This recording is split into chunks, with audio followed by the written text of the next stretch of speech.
So especially this time of the year, I have to tell people, no, it's not just a Halloween costume. I actually do wear this every day of the year.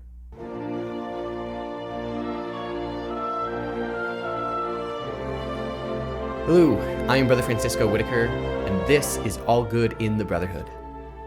As a monk, I have the custom of wearing the Benedictine garb, the habit, every day. And after being a monk for going on 6 years, it's something that just comes naturally. It's pretty normal. I honestly don't really think about the reality of just putting my habit on when I dress myself in the morning. But I would bet that if you were, let's say, shopping in Walmart and you saw a guy dressed like me walking down the aisle, your first reaction would probably not be, "Oh, look, it's a monk," but probably, "Who and what is that?" So from that, I've gotten several questions of people asking, do monks wear their habit in public? And if so, what do people think? What do they say? Before we talk about that, make sure you give this video a like, subscribe to our channel, and ring that notification bell if you haven't already so you never miss any All Good in the Brotherhood content. So first and foremost, yes, monks do wear their habit outside of the monastery in public. It is not a hard and fast rule that we must wear it in public, but as an external sign of the vows and the life we have taken, we are very encouraged to continue to wear our habit even outside of our monastery property. Now, there might be some situations where wearing a habit is very impractical. If I'm exercising, if I'm going on a run or going to the gym, I'm not lifting, I'm not running in my habit because, well, just think about it.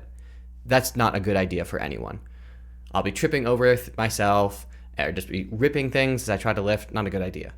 Now, that's not to say I've never done physical activity in my habit. There's actually been multiple occasions that I've played sports, baseball, ultimate frisbee, football.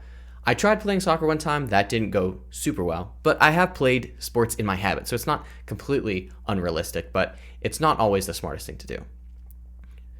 But we do go in public. I've gone to the movie theater in my habit. I've gone on airplanes and on city buses in my habit. I've gone to Walmart. I've gone shopping. I've gone out to restaurants, various different places. And the brothers I've been with, we've all been in our habits. Now, has every time I've gone out, have I gone in my habit? No. Sometimes, every now and then, I really do want to keep a low profile. am not really in a mood to answer people's questions. And I also might just want to go in and get out. And maybe I'm not even wearing my habit at the moment when I decide I need to run to the store or get something. And instead of putting it on, I just wear my street clothes, the civvies, right? But the idea of having a habit isn't just so that we all look the same, but it's so that we have an external reminder both to ourselves and to the world that we're not living like everyone else. So it's really important for us to maintain the custom of wearing the habit, regardless of if we're here in the monastery or not, because it can continue to serve as a witness to others. And often it has been a really interesting point of conversation, which maybe you're wondering, what have people said? What kind of reactions do people give? And we have gotten the full gambit.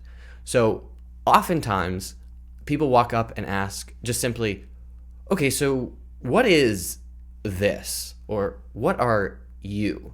Why are you wearing all black in the middle of July? And why does it look like a dress?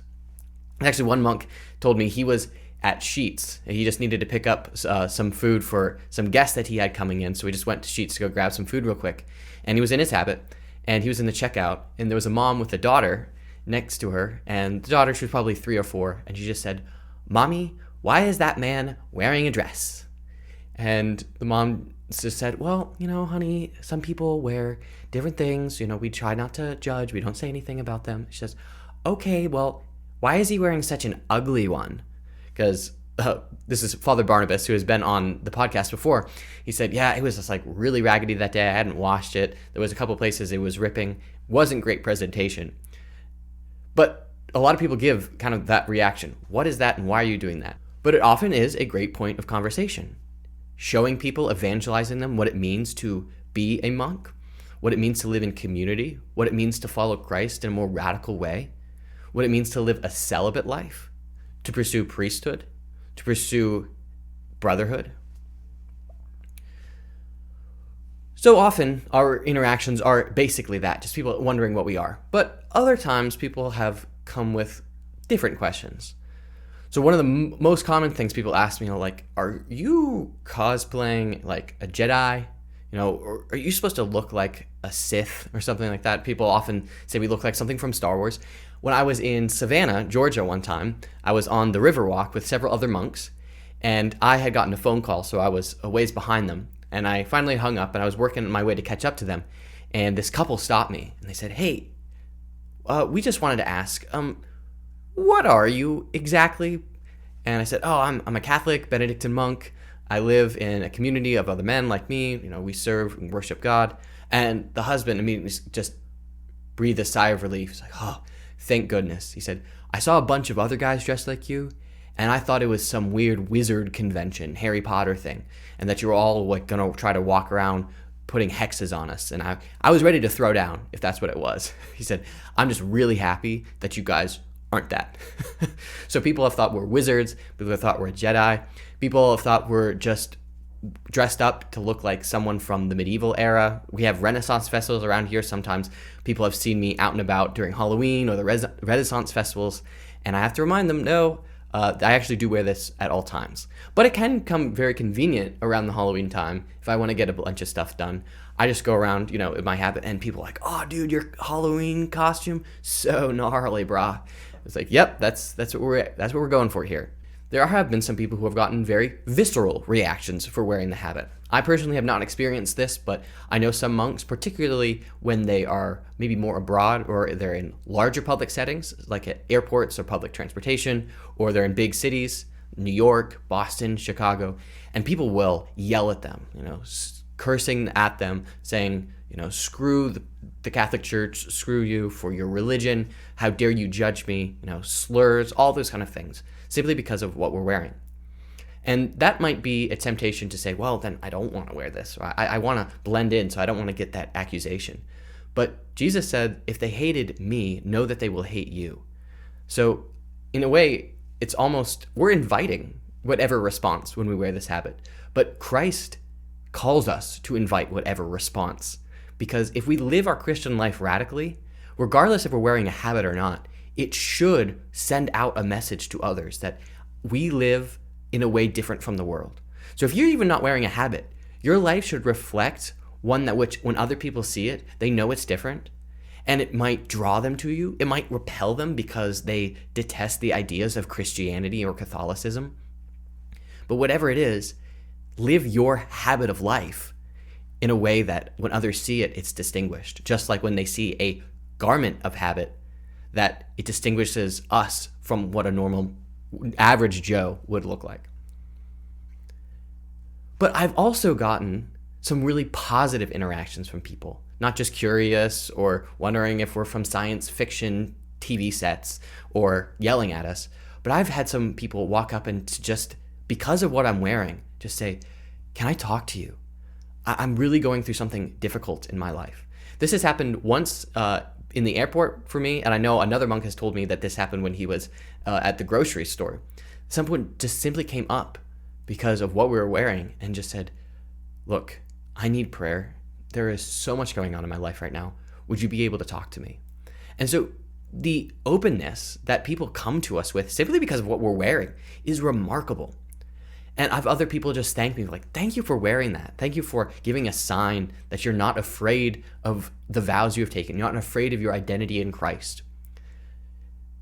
And I heard a priest say that he always wears his collar. He always wears his clerics. And by extension, I want to do the same, always wearing my habit, because you never know when someone needs to talk. You never know when someone might need confession. You never know when someone needs an encounter with God, but they're just so wrapped in shame or fear and doubt that they can't come out of themselves.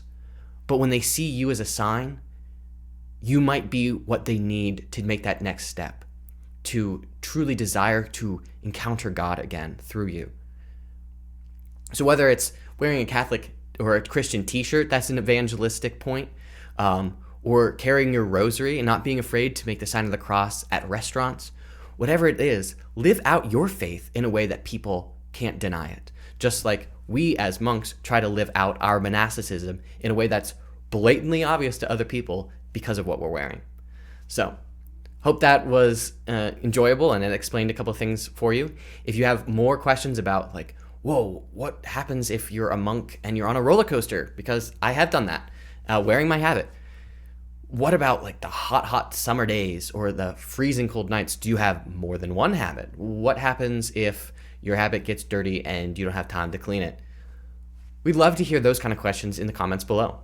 Thank you for watching. I am Brother Francisco. Make sure you don't miss any more of our other content. If you were curious about what the parts of the habit are and why we wear it, you can check out this video where I talk about the parts of the monastic habit.